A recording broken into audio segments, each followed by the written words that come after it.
All right, welcome back, guys. This is Anthony. This is Isaac.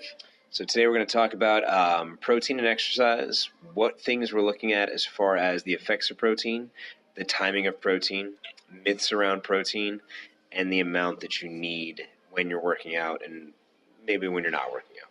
So when you think about the effects of protein in relation to exercise, what are some things that you commonly tell your clients? What the protein will do from a nutrition standpoint is going to affect how much damage is caused during your exercise. So it's not necessarily going to help you build muscle during workouts because workouts are very damaging. But if you're eating the right amounts of protein than what you're supposed to, you're going to have more of those repairing amino acids to build your muscles back up. And that's where strength comes. That's where size comes, is when you recover. And that happens when we sleep. But you got to have the protein. That's one of the biggest. So one thing you said was right amounts. I know we've talked about it in the past, but anyone who's like jumping in right now, what would you consider the right amount of protein per person? I would say anywhere from, there's two ways, I guess. I've seen looking at lean body mass and having 1 gram per lean body mass. And then the other way is looking at your overall ideal body weight. So let's say you're 200 pounds and you want to weigh 150, you could eat 150 grams of protein. But let's say your lean body mass, when you do the math, lean body mass is going to be everything from organs, bones, muscle. Am I missing anything? Tissue, tissue, right? Basically anything that isn't. That's going to be lean body mass. So then you look at that, let's say that's 120, then you eat 120 grams of protein. So two ways to look at it, both beneficial. Different studies show that, actually some studies show that the more protein you eat per body weight, it's a little bit more beneficial.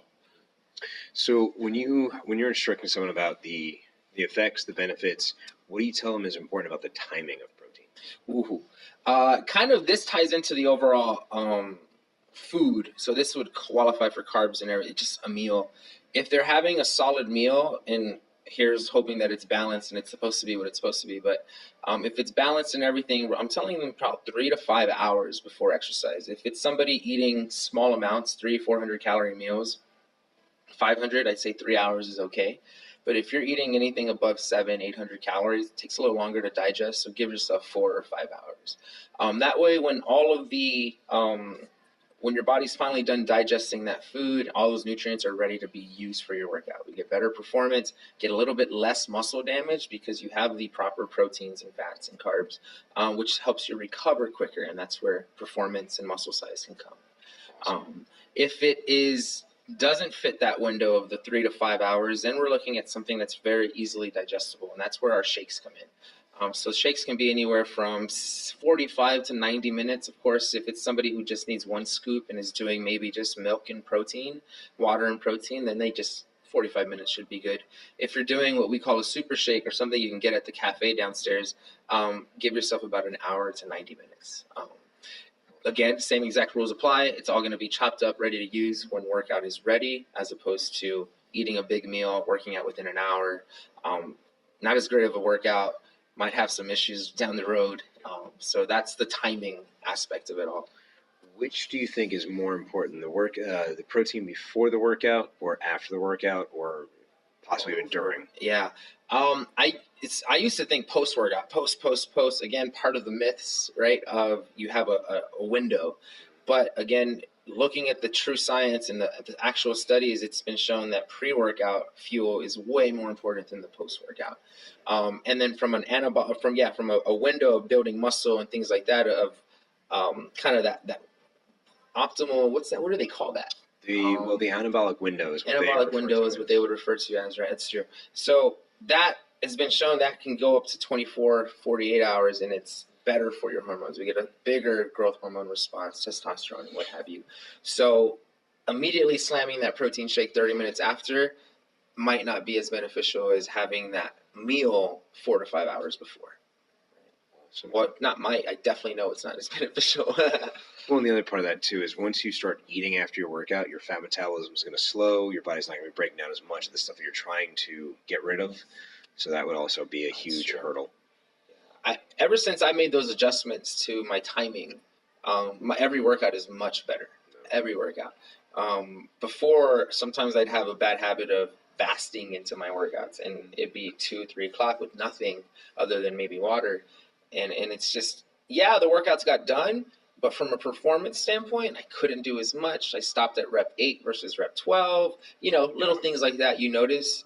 So why not perform better, burn more calories, you lose more weight? It's basically the gist of it all. Just do everything the right way. The right way is usually the better way. Yeah. What other protein myths have you heard of? I know we talked about the anabolic window. Well, there's I know we've probably touched on this before, but you can only consume between 20 and 50 grams per meal. You can only digest it. And that we know it's all comes down to how much you can actually chew your food. If you chew your food well, you get more protein per meal.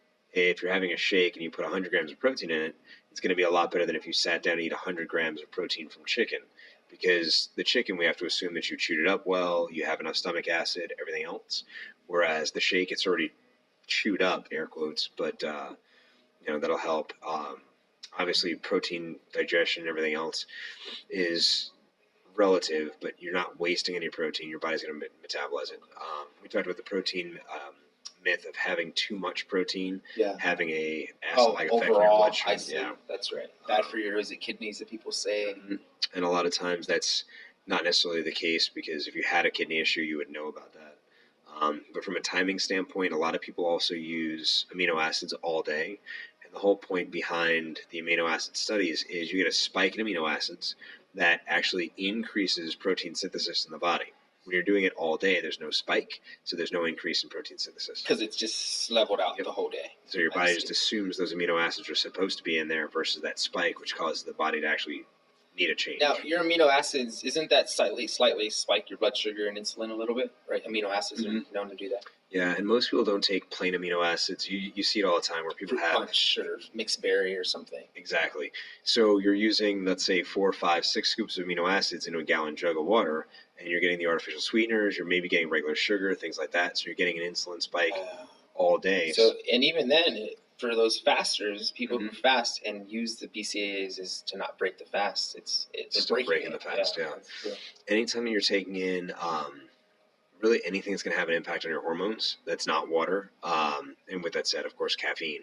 But for the most part, if you're going for the metabolic effects of having low insulin, having your BCAAs throughout the day is not a good choice.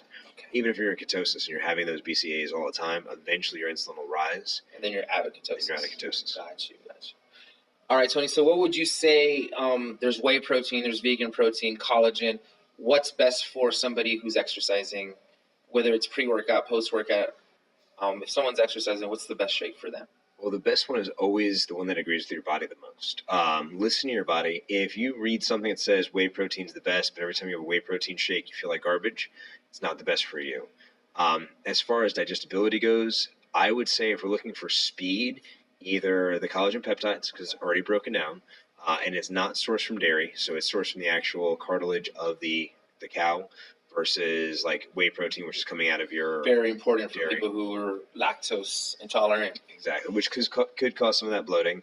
Vegan proteins are pretty good. Sometimes you have to add more water, so the volume that you have to take down could be more, so it may adjust your timing. So really, it's the best one that agrees with you, the one that fits most closely to your schedule, your timing, and then whatever fits your lifestyle. So if you're going for a plant-based lifestyle, obviously vegan protein, even if you're a vegetarian, and vegan protein. But if you're going for just an omnivore-style diet, then really any protein that doesn't jack with your stomach would be the best protein for you to have. Sweet. Well, guys, that's it here, wrapping up protein and exercise. If there's anything we missed and you'd like to get covered, see any information out there on the internet that is counterintuitive to what we said, hypocritical, let us know. We can tell you the why we're right and why they're wrong. This is Isaac. This is Anthony. Thank you guys for listening. Thanks for checking us out. If you like this, go ahead and like it, share it, subscribe. Check us out on Facebook and Instagram.